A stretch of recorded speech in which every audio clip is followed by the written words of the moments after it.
અરવલ્લી જિલ્લાના મેઘરજ તાલુકામાં સાપ કરડવાથી વધુ એક મોત થયું છે। ત્યાં રાત્રે મુનસીવાડા દુહાટકોટા ગામમાં ધોરણ 9માં અભ્યાસ કરતો હતો।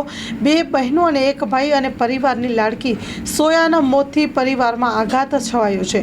કબાટમાંથી પુસ્તક કાઢવાના પ્રયાસમાં એક કિશોરને સાપ કરડ્યો હતો, જે બાદ તેને મેઘરજની જલારામ હોસ્પિટલ ખાતે ખસેડવામાં આવ્યો હતો, જ્યાં ફરજ પરના તબીબે કિશોરીની સારવાર કરીને તેનો જીવ બચાવવાનો પ્રયાસ કર્યો હતો। પરમાર જિગ્નેશ કુમાર કાળાભાઈ નાના ભાઈનું મોત નીપજતા પરગણમાં ચકચાર મચી ગઈ હતી।